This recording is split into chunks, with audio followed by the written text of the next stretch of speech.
Balitang kumakalat ngayon na hiwalay na sina Kim Chiu at Sian Lim, kumpirmadong totoo. Totoong hiwalay na si Kim Chiu at si Sian Lim.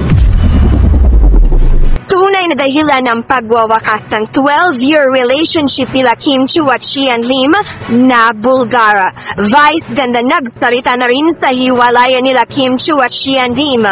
Maganda ka, mabuti kang tao, maganda ang mukha mo, maganda ang puso. Narito ang buong detalye at mga pasabog na revelasyon sa tunay na dahilan kung bakit naghiwalay sina Kim Chiu at Sian Lim. Panoorin.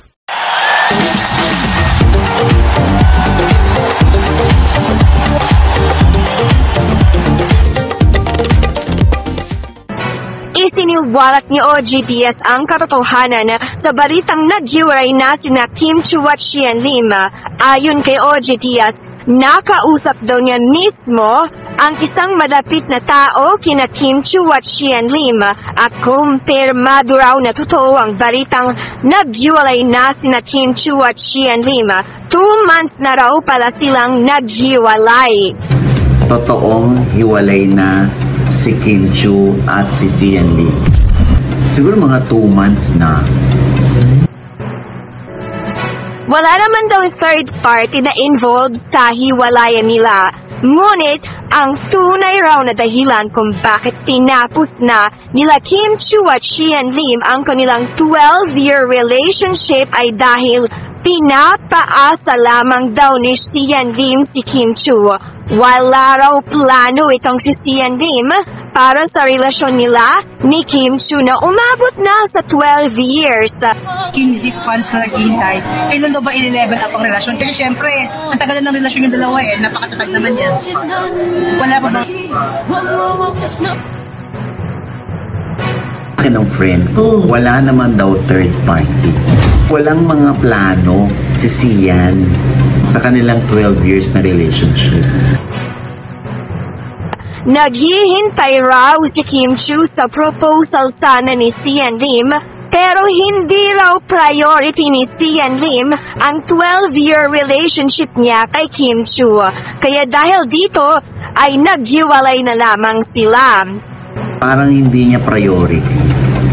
Naghihintay lang si Kim Chiu ng proposal dahil 12 years na sila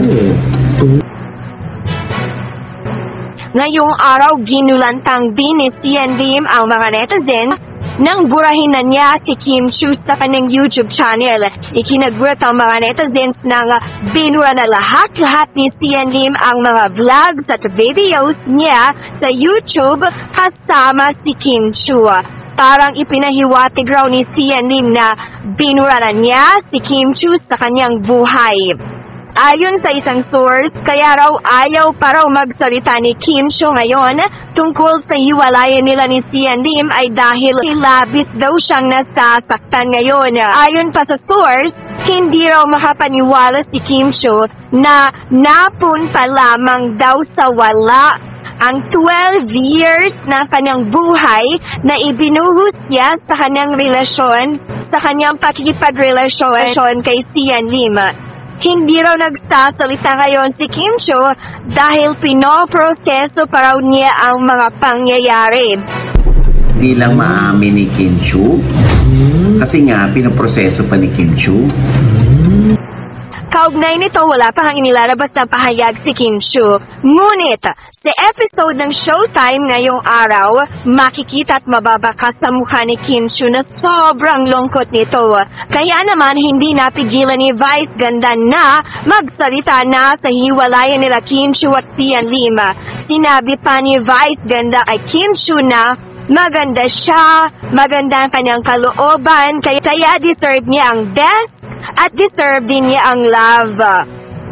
Maganda ka, mabuti kang tao, maganda ang mukha mo, maganda ang puso mo. You deserve the best, you deserve love. Makikita na gustong umiyak ni Kim Chiu ngunit pinipigilan lamang niya ito.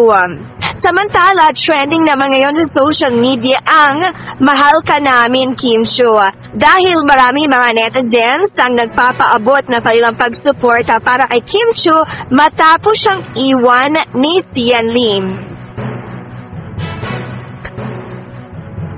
Ayan, anong masasabi ninyo na naghiwalay na sina Kim Chu at Sian Lim? Tinapos na nila ang 12 years relationship nila. Sayang, no?